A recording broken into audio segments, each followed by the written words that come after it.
नाज़रीन, गुलामुल्ला वेझो राति देर सां ॻोठ सोहबत खुश्क में चोरी की कोशिश दौरान मुज़ाहिमत ते क़त्ल कयल घर धणी खे क़त्ल करण ऐं 3 ॼणनि खे ज़ख़्मी करण वारे वाक़े ख़िलाफ़ वारसनि पारां एहतिजाजी मुज़ाहिरो करे धरणो हंयो वियो आहे। उन हवाले सां वीडियो लिंक ते मौजूद आहे आवाज़ न्यूज़ रिपोर्टर शहज़ाद मल्ला। जी शहज़ाद। जी नाज़रीन, असां मौजूद आहियूं गुलामुल्ला लॻ शहर में, जिते राति तमामु अफ़सोसनाक वाक़ियो पेश आयो।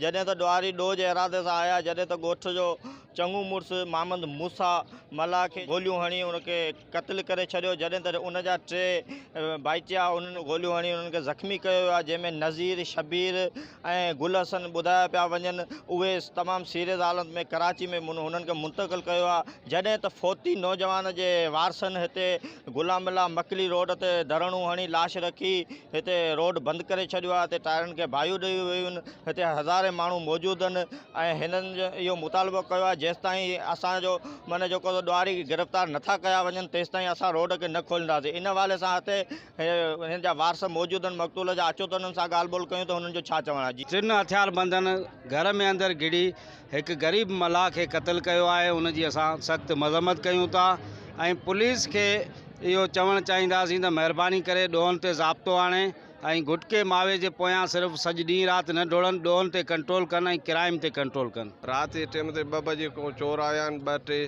जेको सो उन्हनि हाथापाई में उनखे हिकिड़ो माण्हू क़त्ल करे छॾियो। 2 जूं टंगूं तोड़े शयूं अथनि। असां ॾिसूं था ज़ुल्म आहे।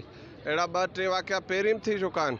असां इन मल्ला बिरादरी सां इंसान ज़ाती नाते सां हर माण्हूअ सां इहो मसइलो सुबुह थी सघे थो। इन करे असां सभिनि सां गॾु आहियूं। असां चऊं था भई लाश तेसीं ताईं न दफ़नाए वञे जेसीं ताईं इन वाक़े जा जेके बि सरगना माण्हू आहिनि उहे गिरफ़्तार नथा थियनि। महिरबानी करे वर शहर में क्राइम जो थिए पियो न, सभु ॾिसनि पिया, टोटल ॾिसनि पिया। शहर जा माण्हू ग़रीब माण्हू कुझु कोन सघनि, जेको तो कुझु सो पाटर थो खाए। तंहिं नतीजो इहो निकितो आहे वञी, जे मिस्किन माण्हू बेदर्दी जा मारे छॾियो वञी। जो हुन ॻोठ जो माण्हू केरु ग़रीब मिसाल आऊं ॻाल्हायां पियो न, मूंखे बि डपु आहे, मूंखे बि डपु आहे। थी सघे इहे माण्हू जेके भरिया माण्हू मारे वञे न, मूंसां मक़सदु करे सघंदा, मुंहिंजे ॻोठ न करे सघंदा। वञो शहर माना को महफ़ूज़ कोन्हे हिते। माना ग़रीब माण्हू जेको आहे न, सो हमेशह ज़ुल्म जा, बरोच हुजे, चांडियो हुजे, कुश्क हुजे, मल्हा हुजे, कहिड़ो बि ग़रीब माण्हू, विचोड़ तबिके ग़रीब माण्हू जेको बि ज़ुल्म जाए। ही असीं चऊं था त असांखे हिन शहर जे अंदरि जेसीं असीं हड़ताल ख़तमु कोन कंदासीं, जेसीं असांजी जड़ खां बुराई न ख़तमु कई आहे। जड़ खां बुराई केरु आहे?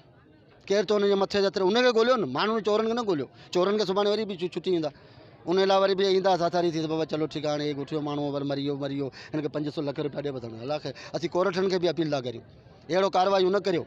असां अवाम, पाकिस्तान जी अवाम हू बि तबाह थी चुकी आहे, जंहिंजी नतीजो ई अवां जे साम्हूं आहिनि। वॾेरो असीं न कंहिंजी वॾेरी जी ॿुधंदासीं, कंहिंजी कोन ॿुधंदासीं। ज़ुल्म असां सां थियो आहे।